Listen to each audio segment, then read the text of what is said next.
Paz do Senhor, irmãos, mais uma tarde aqui na presença do Senhor. Eu estava lendo ali a palavra como sempre, e Deus me deu uma palavra lá em Ezequiel 3:20. E com base nessa palavra aqui, irmãos, eu quero trazer um breve testemunho que aconteceu comigo quando eu estava congregando numa igrejinha lá em Brasília. Eu quero tomar como base esse versículo para mim estar dando aqui esse breve testemunho. Mas antes eu quero fazer uma oração. Senhor, meu Deus e meu Pai, Senhor, muito obrigado, Senhor, por mais uma tarde, meu Pai, na Tua presença. Senhor, me usa, meu Pai, para trazer, meu Pai, uma palavra de ensinamento através desse testemunho, Senhor. Que o Senhor venha, meu Pai, ensinar pessoas através dessa palavra, meu Pai, desse testemunho, em nome de Jesus. Amém. Irmão, vou ler lá em Ezequiel 3:20. Semelhante, quando o justo se desviar da sua justiça e cometer a iniquidade, e eu puser diante dele um tropeço, ele morrerá, porque tu não o avisaste, no seu pecado morrerá. Sua justiça que tiver praticado não serão lembradas, mas o seu sangue da tua mão o requererei. É que Deus está falando aqui, ó, que a gente tem que avisar as pessoas dos seus pecados, da sua iniquidade. Senão, naquele dia, nós vamos ser cobrados por não ter avisado, por não ter exortado aquele irmão ou aquela pessoa ali que está no erro e no pecado. E eu vou dar um testemunho aqui. Eu sou aqui de Goiânia, na verdade sou do interior de Goiás, só que em 2015 eu já estava morando aqui em Goiânia. E nós decidimos, minha esposa querendo ir para perto da casa da mãe dela, nós decidimos ir para Braslândia, DF. Irmãos, foi uma luta muito grande lá na casa da minha sogra lá. Foi uma dificuldade financeira, eu fiquei desempregado, eu entrei em depressão, eu comecei a ver demônios lá na casa da minha sogra. Foi uma luta muito grande. E chegando lá, nós foi congregar numa igrejinha lá, uma igrejinha pequena, uma igreja pentecostal. Até então tudo bem, estava tudo certo, como uma igreja comum, uma igreja normal. Tá. Só que aí eu comecei a ver coisas que não estavam de acordo com o que manda a palavra. Naquela época também eu não tinha muito conhecimento da palavra, tinha pouco tempo que eu tinha reconciliado, então eu não tinha muito, assim, não lia muito a Bíblia naquela época. Por isso que eu busquei mais estudar a palavra, entender mais, para mim não ser enganado. Mas eu via que tinha muita coisa que era pregada lá que não estava de acordo com a Bíblia. Tinha um casal que ia lá, ele era presbítero e a esposa dele ia muito nessa igreja. Ele era de outra igreja, mas esse pastor chamava muito esse casal para pregar lá nessa igreja. Eles quase que eram membros lá, sempre estava lá, pregavam, mas pregavam muita coisa distorcida da palavra. Essa irmã, ela falava muita coisa pessoal dela em cima do púlpito, até de cara que ela ficou, sabe? Umas coisas assim que eu ficava horrorizado com o que ela falava lá em cima do púlpito lá. E muita coisa ali acontecendo. E eu ali naquela luta, procurando trabalho e nada, a porta se abriu. Eu falei para minha esposa, falei, filha, eu vou fazer uma campanha de 7 dias no monte, para Deus abrir uma porta para mim. Aí tá bom, fui os 7 dias, comecei a ir, passava dentro de um bairro lá muito perigoso lá, gente fumando maconha, os caras malandros lá, e minha esposa, cuidado, você tá vindo muito tarde, é muito perigoso. Falei, filha, Deus não vai deixar ninguém tocar na minha vida. Eu também não tinha medo também não, eu passava, eu cumprimentava os caras, que ela tava fumando maconha lá, eu passava, cumprimentava. E aí tudo bem, comecei a fazer essa campanha de 7 dias. Só que eu estava fazendo a campanha em busca de uma oportunidade de emprego, mas Deus tinha algo espiritual para mim naquele lugar, naquele monte. E foi nessa campanha de jejum e desses 7 dias de monte que Deus me deu o dom de discernimento de espírito, que eu nem sabia que existia esse dom de discernimento de espírito. Eu fui saber que estava na Bíblia, que tinha esse dom de discernimento de espírito, acho que há uns 7 anos atrás, mais ou menos 5 anos atrás. Eu nem sabia que existia esse dom de discernimento de espírito. Aí que eu comecei a ver coisas mesmo lá dentro da igreja. Um dia de culto, eu estava lá e eu vi nitidamente, eu dobrei o joelho para orar e esses irmãos estavam lá no púlpito, estava fazendo oração, estava lá no púlpito. Eu nitidamente eu vi a igreja do meio para trás, claro, assim, uma luz mais maravilhosa do mundo, e do meio da igreja para o púlpito uma escuridão e batuque de tambor. Eu escutava perfeitamente batuque de tambor lá em cima do púlpito. Eu falei, meu Deus, misericórdia. Aí tá, aí o último dia do monte, eu pedi a Deus para falar comigo e tirei a palavra, abri a Bíblia fechada, eu abri, saiu lá na passagem, lá não sei se encontra em Mateus ou se em Lucas, sobre os falsos profetas. Eu falei, Senhor, é confirmação do Senhor. Aquele lugar ali não está agradando mais o Senhor, estão fazendo coisa errada, não está agradando a Ti. Eu vou conversar com o pastor, eu vou falar com o pastor que eu não vou congregar mais naquele lugar. Tomei a decisão.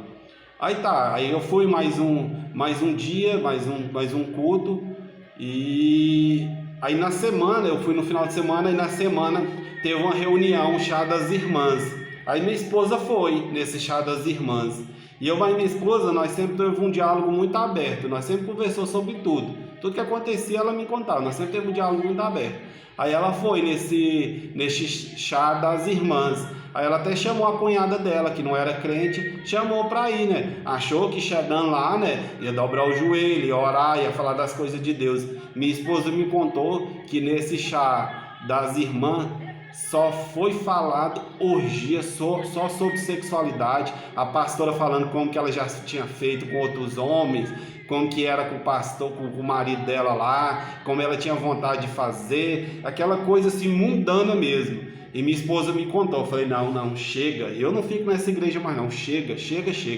Aí beleza, eu falei, no próximo culto nós não vamos congregar lá mais, eu vou falar com o pastor e nós vamos sair daquele lugar. Minha vida está atrasada desse jeito também, às vezes até por causa disso aí, porque o que vem de cima do púlpito para a vida da gente, em vez de vir como bênção, vem como maldição, porque na boca da gente tem que jorrar água viva. Como que vai jogar água viva da boca de quem está no pecado, no erro, nas coisas erradas, aceitando coisa errada dentro da igreja? Falei, não, aquilo ali não está certo. Aí tá, falei com a minha esposa, falei, no próximo culto eu vou falar com o pastor. Aí fui no culto, assisti o culto bonitinho, não falei nada. Aí era o pastor e o vice-pastor. O vice-pastor muito humilde, um cara muito humilde mesmo. Você via que ele queria acertar, queria fazer as coisas certas, mas o outro era meio soberbo.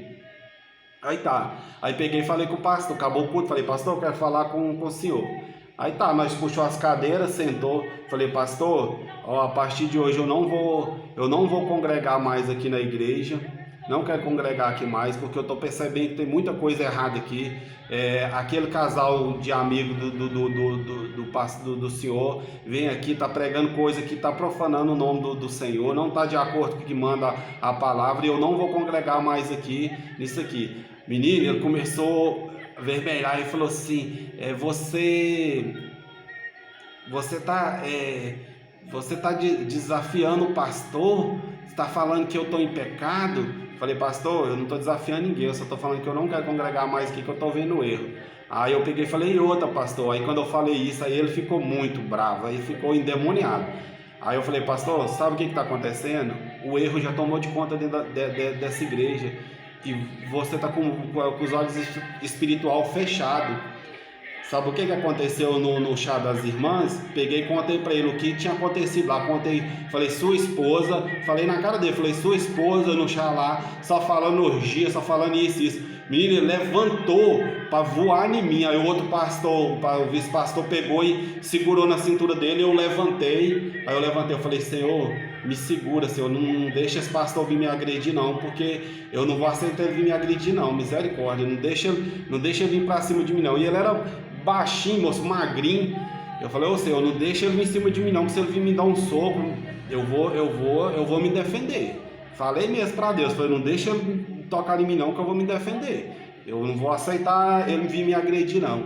Aí o pastor segurou ele, calma, calma. Falei, pastor, é simples, eu só não vou congregar mais. Ele, eu não vou te dar carta, não sei o quê. Eu falei, pastor, eu não quero carta. Eu só tô falando. Aí eu só vi, acho que foi Deus que tomou minha boca. Eu falei assim, pastor, quanto a família que lá, eles eram muito família, a metade da igreja era família, era um pecado entre família terrível, era muita família, eles eram primos, irmãos, muita gente da família. Eu falei, pastor, quanto a família carnal não ficar da porta para fora e ser uma família em Cristo aqui dentro, esse ministério não vai prosperar. Aí que ele ficou bravo mesmo, ele esperneava, e eu na minha, caladinho, só falei, pastor, eu só não quero congregar aqui mais. Aí tá bom, menina, eu peguei, levantei e fui embora com a minha esposa. Nunca mais voltei lá naquele ministério. Aí logo depois disso, Deus abriu uma porta para nós voltar para Goiânia. Eu voltei para Goiânia, consegui um emprego, graças a Deus. Aí eu fiquei sabendo, depois de uns 8 meses mais ou menos, o ministério fechou. Moço, fechou do nada assim, ó, o ministério fechou, acabou o ministério. Então eu vejo que foi Deus que usou minha boca lá e falou isso para o pastor.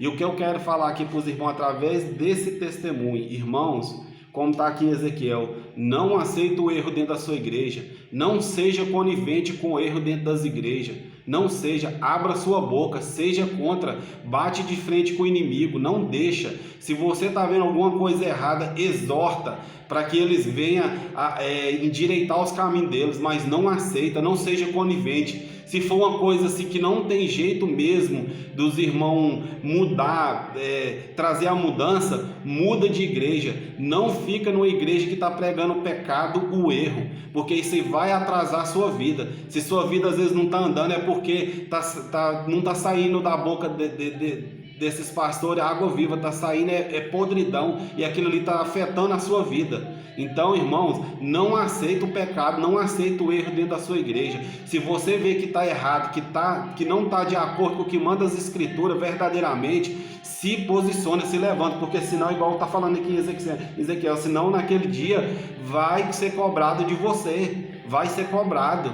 A gente não pode ser covarde, irmãos, não pode ser covarde, doa quem doer. Tem que ser falado a verdade, seja pastor presidente. Eu sou um cara que eu sou sim. Eu acho que é por isso que Deus me capacitou no chamar de exortação, porque se for para me falar para o presidente da república, o que Deus mandar eu falar, eu vou falar, eu não tenho medo. Se for para falar para pastor presidente, eu vou chegar e vou falar, eu não tenho medo. E não tenha medo, irmão, não seja covarde.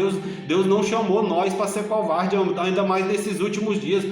O tanto de erro e pecado que está dentro das igrejas, se levanta, seja uma pedra fundamental dentro do seu ministério, para ser contra e bater de frente mesmo com Satanás, mesmo que alguém espernia, que alguém venha ser contra você, não faz a vontade do homem, faz a vontade de Deus, mas não aceita o erro dentro do seu ministério, dentro da sua igreja, bate de frente mesmo, não aceite.